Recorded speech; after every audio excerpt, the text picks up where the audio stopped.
Sway in the Morning, Shade 45. Why you got Sirius XM, ladies and gentlemen, citizens. For moments like that, Dash my Hawk rapping. Wow. You didn't know that. No, I didn't. You always putting me up on something. We dig deep. Dig deep. And the reason why we're here is because of Eminem, one of the greatest of all time. Paul Rosenberg, who's been his trusting friend, manager, lawyer. He's been everything. The creator of Shade 45. Right. Had a chance to talk with them. They're producers of the movie, executive producers, Southpaw, and in the soundtrack as well.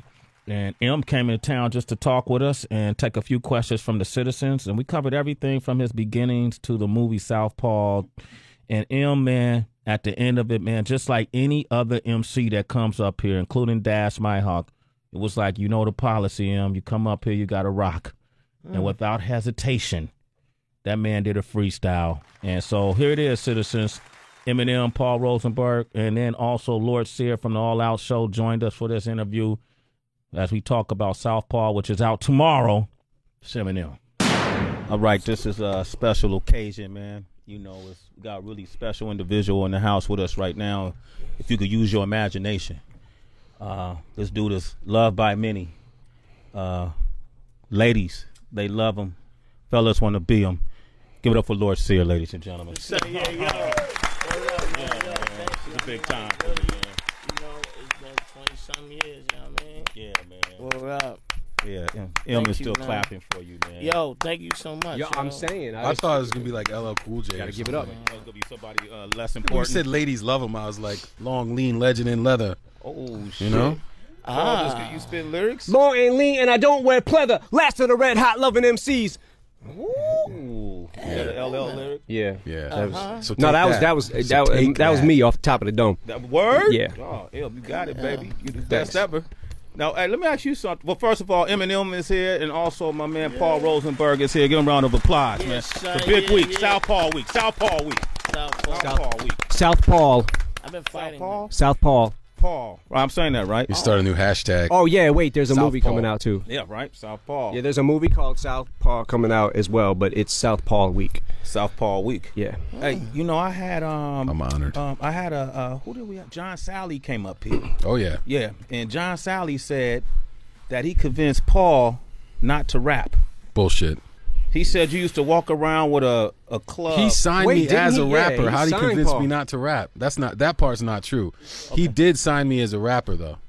He Yeah. did sign you as a rapper? Yeah. Mm-hmm.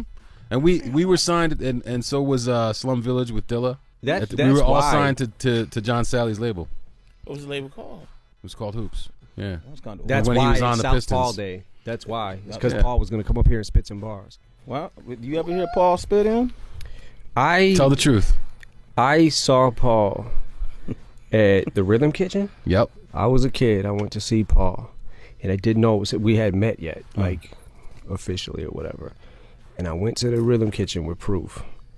This is way back in the day, and they were rapping. Paul was rapping. Yep. Paul was.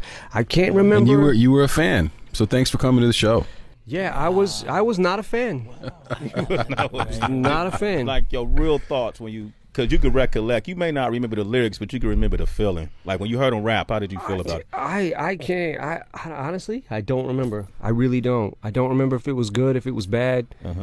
Because it was great. Yeah, Because it was great. And I okay. was blinded by the greatness to the Yeah. extent that I couldn't I mean, even. Sway, we're all smart guys here, right? Yeah, Sir too. He's sitting there, I'm sitting here. Yeah. It's for a reason. We were good enough to be on the stage. We were good enough to have John Sally interested and be signed to the same label as Slum Village. So we weren't whack, but were we great? Probably not. Yeah. You may have a similar story. I don't know. Oh, wow. Damn. Wait a minute. It comes out finally. Yo.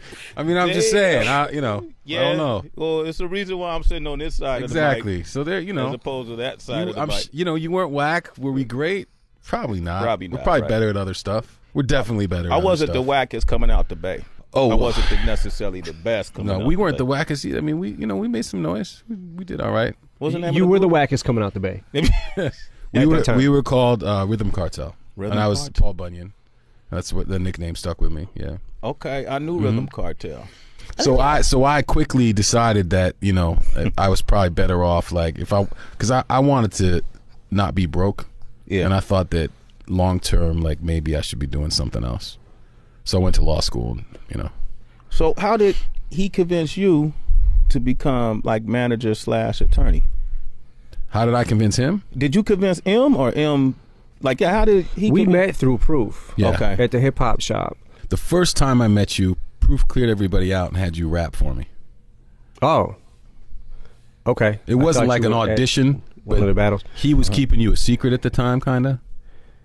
And he had you come after the battle that day, cleared everybody out, and had you spit a little bit. And they were just playing some beats. And he was like, yo, you got to check my man out. You got to check my man out. And I was like, yeah, he's all right. He's all right. You said he was all right. he was all right. Yeah. He was all right. And then Fuck you, man. And then Damn. and then he came back and did some battles, and then he sold me Infinite. When he put out Infinite, I bought that, and I was like, Yeah, I made you okay. buy it, bitch. I did. I spent $6 on it. I got the cassette. I may still have that cassette. It was a good investment, Yeah. you know.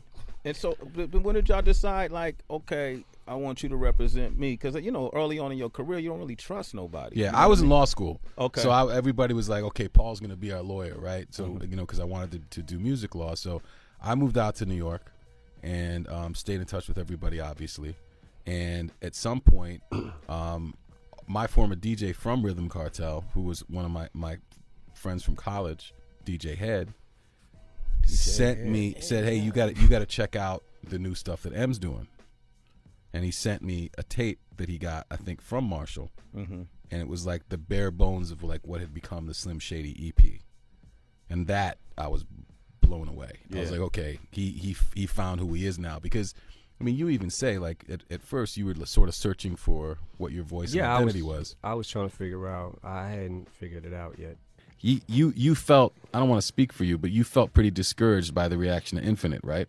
Yeah, for sure. It was, you know, just going around the city and trying to sell tapes at the time because we couldn't afford to press up. CDs were more expensive, you know, at the time. And just going around Detroit and trying to, like, literally just going anywhere, Belle Isle to the mall, wherever I could go and sell tapes out of my trunk and try to promote myself. And, you know, sometimes Denon would go with me and we would just drive everywhere and try to sell the tapes or give them away, you know? Because at one point when we first put it out, we were trying to like be able to make some money back to be able to press up more. Yeah. At a certain point, it got to where we're like, all right, we're not selling any of these, so let's give them out. You know what I'm saying? So we would just go everywhere, and but the reaction and trying to get some radio play, anything we could get on JLB. And I know Bushman at one point from JLB. Shout out to Bush. I did an intro for him, and he played it for Denon did the beat to it, and I don't remember how he played it for a long time, weeks, and it did a lot for me in the sense of for sure helping my self-esteem and giving me some type of, you know what I'm saying, like light or hope or whatever. But the response to Infinite wasn't good. Wasn't good. Yeah, it was mixed. It was mixed. Damn, man, I've never heard these stories. Really? Not from y'all. Shit, I mean, you know, I read They're kind of out there. I mean, Yeah. I don't think we've gone into this much detail, but Yeah. they're kind of out there. And I was at the time, I was, you know, speaking on like just trying to find myself and who I was, you know, at the time, you know, Nas had just come out Full Throttle. Yeah. You know what I'm saying? He had just dropped Illmatic, super fan of Nas, still am, AZ, you know, and I had got a lot of those kind of comparisons. But it was super flattering, but at the same time, it was kind of like, I got to try to do something else and find my own voice. You know what I'm saying? Because you're trying to figure out vocal tones, and, you know, you don't get in the studio much, so you're trying to figure out what you need to sound like. You know what I'm saying? So it took me a minute. I had to, based off the response to that, I was like, yo, I got to figure something out. I need to switch it up. Was there like a definitive song that you wrote back then that you felt like, okay, you know, I just don't give a fuck? Or was it any particular song? That was the song. Yeah, That that was the it. song? That was the one, I would say. And that was on the tape that he sent me too. And Denon produced that song. You produced that, Denon? Denon at the time was making 90% of my beats. So it was the basic gist of it would just be I would go get a beat from Denon and try to go into, I think at that time it was probably the Bass Brothers Studios, and just we try to put our money together and book some studio time and get as much done as we could. So vocals didn't even have time to like perfect them or anything like that. You couldn't record on your laptop or sit at home and make demos, none of that shit. You couldn't do that, right? I mean, the cheapest thing you would have is like a 4-track Tascam cassette. You remember those, right? Yeah. But they sounded like shit. Yeah, they sound. But back then, you thought it sounded like gold, though. Yeah. I mean, just the ability to put your voice on it over a beat was all incredible. But what he's saying is you had limited time and you had to perform, so you didn't have a whole lot of time to screw around and. You had to know your verses by heart, get in there, say them, and be done. You had to cram it into 1 hour. And, You did a video for that, right? I don't give a fuck the video. For Just Don't Give a Fuck? Just Don't Give a Fuck, but that was after we got signed with Dre. But yeah, Just Don't Give a Fuck was probably the first song I wrote. I was like, yo, this is what happened. In chronological order, Proof had took a trip to New York, and he was about to get signed to Tommy Boy. He had a deal. There was talk of him having a deal on the table with Tommy Boy. He did a trip to New York. He had Dylan making a lot of his beats, this producer MK. He had some shit out that was popping too, like it was getting on the radio in Detroit, and Proof was the one. Like everybody, like just knew like that's what's gonna happen from Detroit. Like he's the guy. Yeah. And then when he took the trip to New York, and I remember him being super excited about it, and all of us were, because we were like, fuck, man, Dilla had got on first pretty much. Like when we heard Running from Far Side, it was like a spark for Detroit, because it had been a while, since the recognition had come back to our city. You know what I'm saying? So we were super excited for that. And then Proof's going to New York, and he's going to get a deal. And then when he comes back, he's going to come back for all of us. And, we were super excited. And then I remember, man, me and Nani were staying on Fairport at the time, and Proof came back from New York, and it was kind of like the wind was out of his sails a little bit. Something happened at that meeting, and he didn't really, I don't think he ever discussed it with us. He never really discussed it with us, but I could tell he was like, he called me from New York when he was still there. He was about to come home. He was like, yo, we need to get everybody. We need to click up. We need to get me, you, Denon, Bizarre, everybody who was basically like what we felt like were some of the top-notch guys at the hip-hop shop at the time, and make a group. Like, he was just hitting me, like, he just had this thought out, like, yo, we need to have aliases. You'll be Eminem, and you'll be somebody else, Denon will be Denon Porter, and Denon will be somebody else. And it just was hitting us with the idea of coming up with aliases. Yeah. And when we're in this group, we're going to call it Dirty Dozen, and when we're in this group, we're going to rhyme and say the shit that we would never say as regular solo artists. Just say the most outlandish shit. And at the time was like, yo, I mean, it resonated with all of us. We were like, fuck, it sounds like a good idea. Why not? You know? So that's what we ended up doing. And I think Just Don't Give a Fuck was one of the first songs that not the first song, because we were recording in the basement. Demos, yeah. Yeah. And so what I think it did was it gave him license to do stuff that he wasn't normally doing with his rap persona. And so say the shit that I never... So this alter ego, which was Slim Shady. That's great. And then, but that's really more like what he was, because he felt like he didn't have the responsibility to be like this, vision of what people saw as a rapper. He could do the ill shit, and the ill shit really was more who he was as an artist. And he sort of just tapped into that and ran with it. It was shit that I always wanted to say, but I never it hadn't figured out how to say it in my raps yet. Yeah. You know what I'm saying? Like to be able to put it into rhyme. It was the way I felt, but I wasn't necessarily writing at that time with Infinite and all that. I wasn't really writing like a lot of the ways that I felt. And if I wasn't expressing it how I really wanted to, Wow, man, I haven't heard that one, like in such detail. I knew, I know the basics, but I like the story. I like the picture to be painted, And then, so from there, now you fast forward, we're in 2015, and we were talking about this on the radio today, because I was telling the listeners, by the way, I got some listener questions for you, that you kind of got to admire the fact that you guys as a tandem from day one, we've seen a lot of people, whether it's Rockefeller Records, whether it's, we've seen from Cash Money, but you guys have always stayed together, correct? Yeah. Yeah. I mean, there's been no interruption in our relationship since I started working with him back in '97. But I started off as his lawyer, and I thought that's what I wanted to do with my career. And I didn't discover my Slim Shady yet, which was being a manager. Okay. Yeah, his Slim Shady's ripping me off now. Yeah. Right. Okay. Wow. So now I'm lining them pockets, B. Yeah. Right. Word. Well, here's what we came here to do today is that we've been doing this shit for a long time, and we figure it's time to switch roles. So Paul is going to go back to spitting, Okay. and I'm going to manage him. Okay. So Yes. this is the rebirth. Do you think that's a good idea? Man, for parody, for parody purposes, I think. What does parody mean? Parody means a parody is... Oh, you got jokes. Yeah, I got jokes. I got a lot, yeah.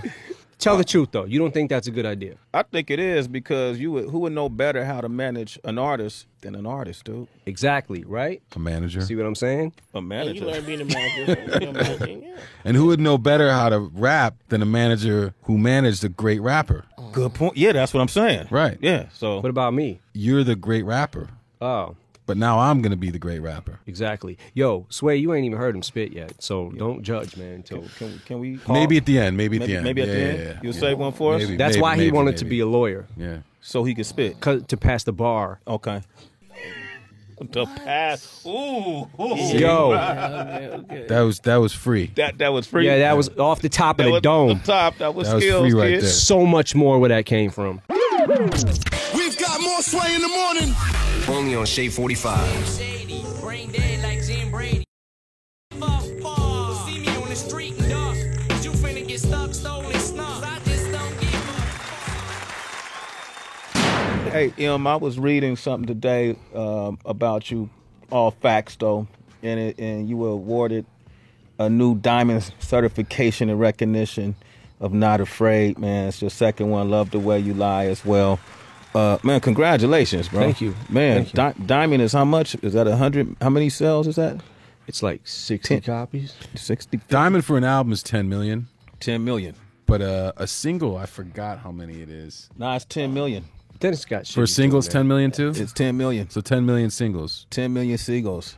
So when you hear that story about the beginnings, before you found your voice, Yeah, that doesn't. Now it doesn't make sense. it doesn't, right, but no, what it's like to see how far you guys have come. Was there ever a time you thought you wasn't going to make it? Like Paul obviously thought he wasn't going to make it as a rapper, so you. Absolutely, many times. When I lost the battle, when I took second place in the Rap Olympics. At the time, I've said this story before though, but at the time it was like $500 cash was awarded to the winner, whoever won, and a Rolex. And I don't know why the Rolex. I don't know if it was a real Rolex or I don't know, but I just knew that at the time I had just got evicted from my house. I had nowhere to live, so I needed that money. But on top of that, the fact that I lost, I thought at that point in time, that was probably the lowest that I had gotten out of that whole time, because I thought at that point in time, I thought it was over many times. Like and then there'd be a little spark, and then it would be like, okay, it's enough to keep me going. Yeah. And then something else would happen, and it just shit would just keep taking the wind out of my sails. And What I know about that. in recent times? Was it a time like in the new millennium that you thought, man, this might be it? Oh yeah, I thought that too. When at my lowest through my addiction and everything, for sure, I felt that. I felt like I couldn't write anymore. Like I don't know what it was about. I think that I got so caught up in my addiction that I just fucking took pills all day, or was just either incoherent, whatever, was just thinking about my next pill. To the point where I think that it probably a little bit of that, and the fact that it stopped up, it was like blocking my whatever cells drugs fuck with, especially Ambien in your brain cells, whatever chemical that is, it just couldn't write anymore. You couldn't write anymore. The reason why I'm asking you this, because we were talking about the character that Jake Gyllenhaal plays in this movie, Southpaw, and he's at the top of the world, at one point, and then after he lost his wife, he went into this deep depression and went into this hole. And it was basically, well, I don't want to tell the whole movie. Well, No, I mean that's sort of in the trailer. That's in the trailer. Okay, Yeah, so basically. Well, when everyone dies at the end, I think that Excuse me? oh, serious, you haven't seen it yet, right? But his daughter is what kind of got him off his ass, and inspired him, and got him remotivated. Yeah. And that's similar to that's like parallel to your life in a sense, right? Would you say? I believe so. I mean, I believe there's something to be said about the analogy of him, you know, kind of being where he was at, kind of on top for a minute, and then ends up having a major loss. And in his personal life, and then his career takes a dive, and that whole thing, like it's I for sure can relate, you know. Is that what attracted you guys to the script initially? What was it? Well, the script was made from an idea. So, you know, we were in contact with some other producers. They had this concept for a left-handed boxer who's a white guy who goes through this struggle, right? We liked the idea and thought it might be a good vehicle for Marshall. So we hired Kurt Sutter, who is one of the creators and writers and actors in Sons of Anarchy. And which is an incredible show. Yeah, which is great. But 5 years ago, it was just starting to really gain momentum, right? It wasn't super popular yet, but it was getting there. We really liked Kurt, took a great meeting with him, and, you know, Kurt's in recovery himself. So he really could sort of relate to the story and loved it, and loved the idea of writing it for Marshall. So initially that's what we did. It was developed for him, and there was definitely parallels, you know, to the character in the movie and Marshall's life. So what made you pull out of doing the lead role? Hey, yo. He had to manage me. He had to manage you. Shit. You You know what I'm saying? somebody horny. Somebody horny. It's a different type of interview. All of a sudden, the conversation just like turning you that. on. Damn. You good? Talk about a fucking turn for the worse. Or the better. Whichever. All the better. You know what I'm saying? I didn't mean to cut you off. No. Go for it. No. Are you sure? You know what I'm saying? Go ahead. I know you. What were you going to say? Why didn't you make the movie, bro? When the script was in development, it was still kind of a possibility, but actually what ended up happening was, and this is what I was just thinking about. When we first started developing the script, I believe that Recovery had just come out, right? 2010, yeah. It was right around there was talk of that happening, and I think that I probably just got so busy with music and so focused on it that literally I just was kind of full speed ahead because of that lull. Yeah. That everything had taken for all those years that I wasn't doing shit. I kind of just got fired up again and was like, yo, I just want to rap. Like I want to, you know, I'm writing again. I'm able to write, you know, and I thought that was never going to come back. So I had ended up getting so focused on that, and the script was still being developed at the time when by the time it had reached its cycle where everybody was like, yo, this shit is crazy. Yeah, it was ready. We're ready to make a movie, and let's bring in Antoine so you can meet with them. And because Antoine was going to direct Marshall too. Oh, okay. At that stage, we had already brought Antoine on board. Antoine Fuqua. Yep, the great Antoine Fuqua. The great Antoine Fuqua. Yep. Training Day.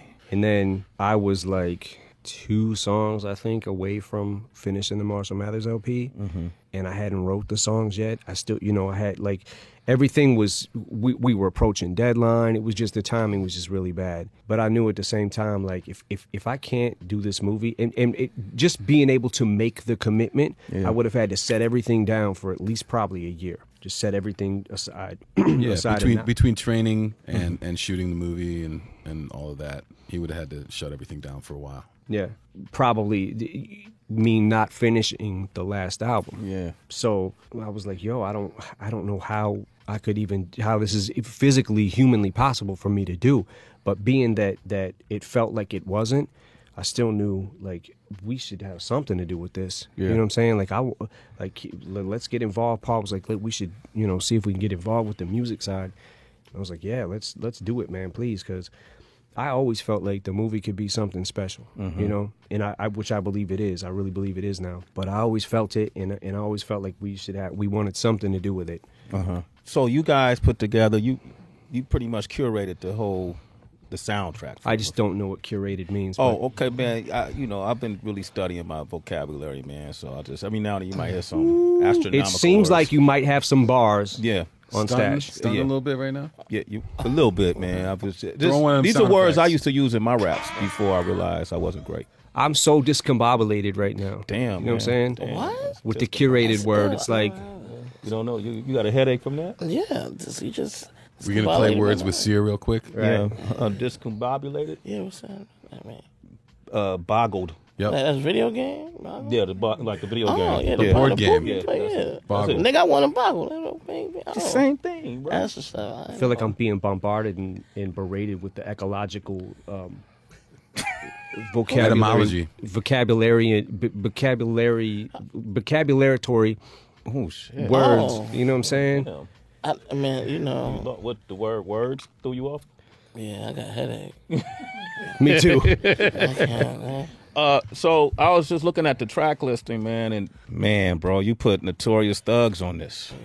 Yeah. So that was in the movie. Yeah. When we saw the movie after Antoine circled back and he basically said, "Look, you guys need to help me out. This movie still has M's DNA in it." Anyway, he decided that he wanted to come back and talk to us about music because, you know, when they're doing an edit, they throw things up against the picture and see what works. Okay. Right. So there was a bunch of stuff temped in the cut that we saw, which was probably like 5 months ago. And when we saw that cut, it had M's music in there in the temp. They were using like in the training montage that's in the film, they were using an M song, "Till I Collapse," right? And Antoine's like, "I need that. I need that shit right there." And we said, "Look, if we're gonna get involved, let's really get involved and do the soundtrack and keep the promise of being a piece of this movie." Yeah. That's when we started working on the original stuff. But then there were some songs that were in the movie that Antoine had placed in there that he was really married to, and he thought were really, really great for the scenes. Which ones? So Notorious Thugs was one of them. Oh, okay. And the Weekend song was one of them too. Okay.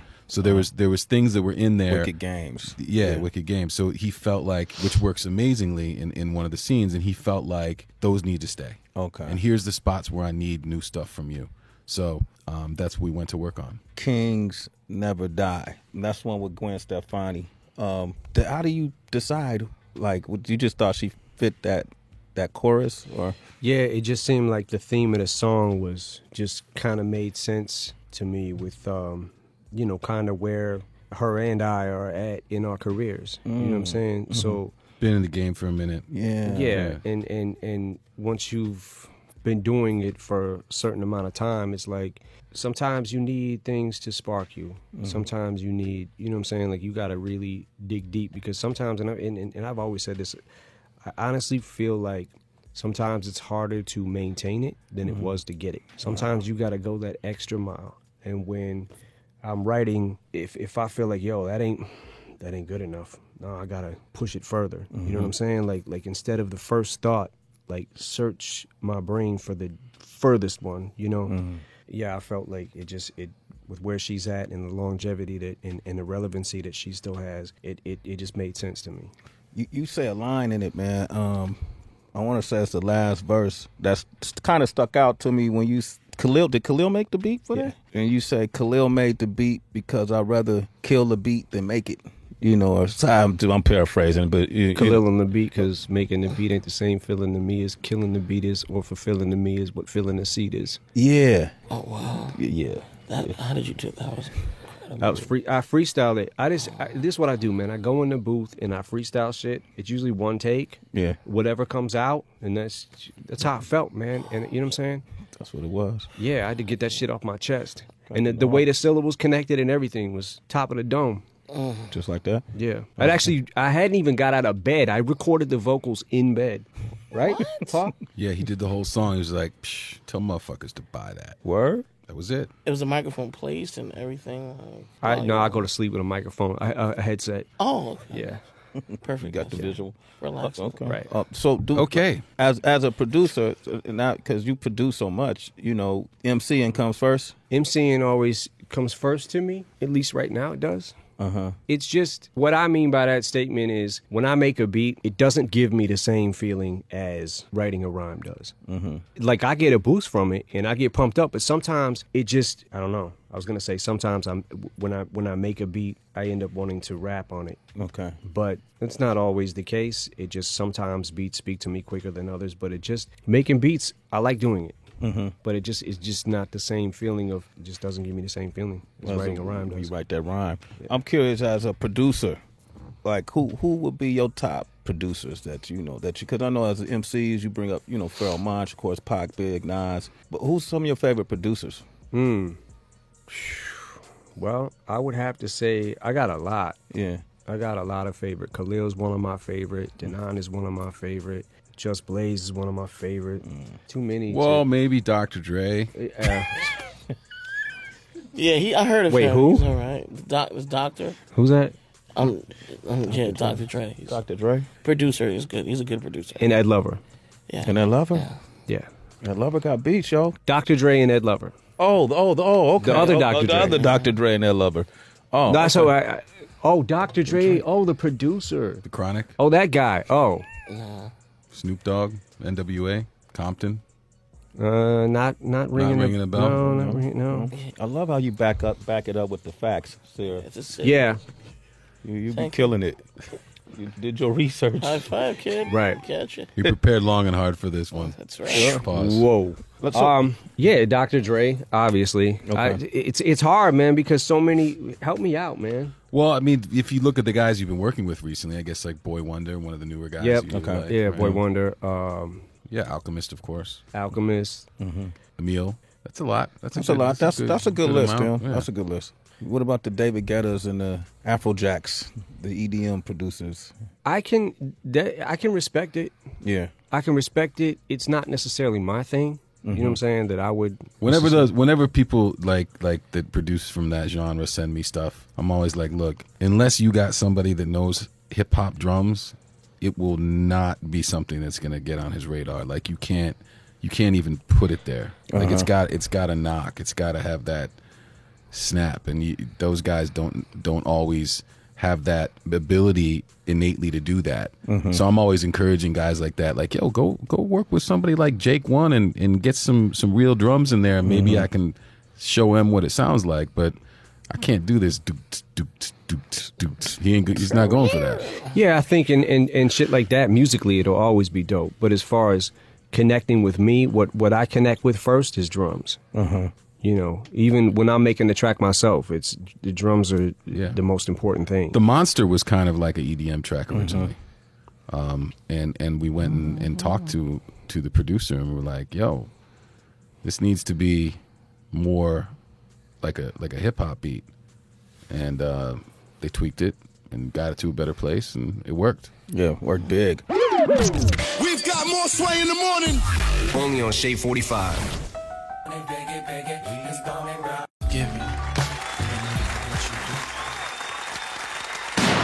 As a producer, then let me ask you this, because you work with a lot of guys up until this point, and initially, because you're Eminem, I'm sure people when you start getting in the producer realm more, or people start finding out more that this dude actually produces. It's almost like you got to start all over to prove yourself, right? So, who were some of the most challenging projects or artists that you work with making songs for? Like, what was your big... As far as producing? Yeah, as far as producing. Well, making beats like Renegade, producing, and the Moment of Clarity. The Moment of Clarity, yeah. Yeah. That shit is just fun for me. Just to even hear Jay rhyme over a beat that I did is like a fucking dream to me. Yeah. You know what I'm saying? So it's like, I don't know. I just do beats. When I do them for fun. Yeah. My thing is like, I'm a stickler for chord progression, and I always try to make shit that feels like something. Jay is so good at like picking up on that, what the feel and what the mood of the beat is, and the right shit to say to that beat because it's that mood. And the way he did Moment of Clarity was like, fuck. If skills sold, truth be told, lyrically, I would be Talib Kweli. Yep. Yeah. Common sense. Yeah. All right. Some classic lines on there. Yeah. Man. It's like to make the beat for Nas, like to do anything like that. Yeah. Making a beat for Redman was like, I'm making a fucking beat for Redman. Yeah. And those guys are like some of my favorites of all time. Like, obviously, any accolades or anything that ever comes with this territory, man, I'm always appreciative of. I love it. It's great. Thank you. I'm honored. But at the same time, doing shit like that is hands down the best reward anything that this could have ever brought. Being able to make a beat or rhyme with some of my idols is incredible to me. So that to me is where I get the most excitement doing You know, That's great. Like you got a lot of new artists too. The Kendricks, the Drakes, all these different guys that are now at the forefront in this generation. Are there any of those guys you would like that you haven't worked with as a producer that you think you would get similar excitement from? I mean, I would fuck with any of them. Yeah. Yeah, I mean, I think that one of the things, I don't know if, like, I've been saying this for a while, I don't know if everybody knows that I make beats. Yeah. Or everybody knows that, and I never, based off how we're talking now, I would never just come out and say, yo, I did the beat for this and I did the beat for this, but like, I've been doing, Dre has given me the freedom to, more than I ever could have dreamt on the first album. Mm-hmm. With being able to make some of my own beats on that album, and then the Marshall Mathers LP, and I didn't even know at the time what I was doing. Yeah, like am I producing record? What am I doing right now? Like I just like I like the feel of this. I got an idea of how I want this to feel. You know what I'm saying? Mm-hmm. Yo, whoa. That was I just what happened? Just killed it. Whoa. Happened? What happened? The way I want this to feel. Oh. Yeah. Oh. I mean, damn. This is the mature thing to do when you're doing a fucking serious interview. Yeah, about a heavy drama. Pun intended and no pun intended. Yeah. Yeah.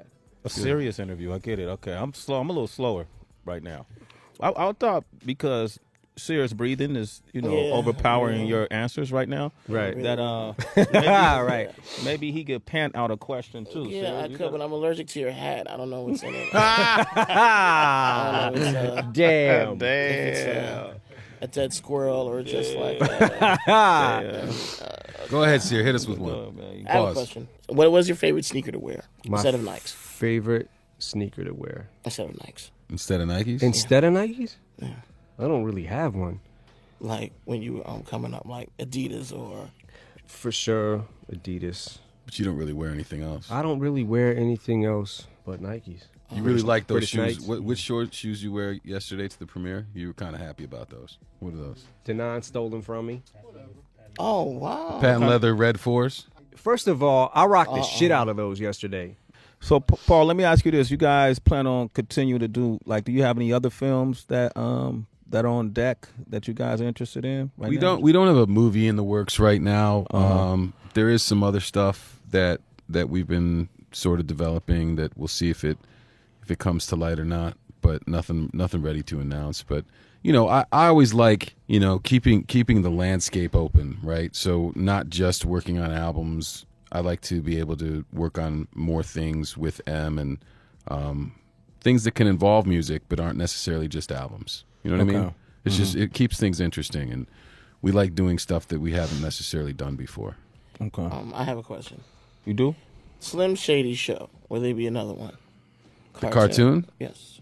If we do it, it would be different. It wouldn't be the same. Okay. I'm actually talking to some people about an idea that are interested in doing something a little bit different. That is interesting. If it comes back, it will be in a different form. Thanks for asking that question, by the way, because I never know what the fuck is going on. You know what I'm saying? Hey, so I'm glad to find that information now. Hey, brother. Gotcha. Hey, do y'all ever argue, you and Paul? No. What? What could we possibly have to argue about? What? I mean, what's that word? You throwing another big word at me, man. Argue. Of course we argue. Yeah? Hell yeah. Yeah. No, because I watch y'all, man. Y'all have a great understanding of each other's space. Because Paul, we were just talking in the hallway, and them walked right by and didn't even. It's like you weren't even there. And then you saw him. I don't like him. Is that okay? Yeah. The truth is coming. Right. Oh, Okay. shit. All right. Yeah. I'm frequently ignored. Is that, By many people. Yep. Yeah. Yeah.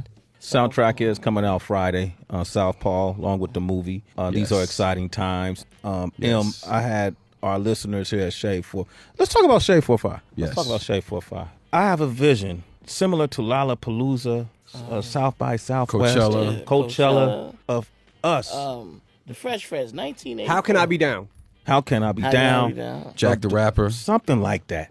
During the Shade 4-5 music festival. And then we'll pull all the DJs, all on their personalities. We'll set up a couple stages. Who wouldn't want to do it? MU headline, of course, right?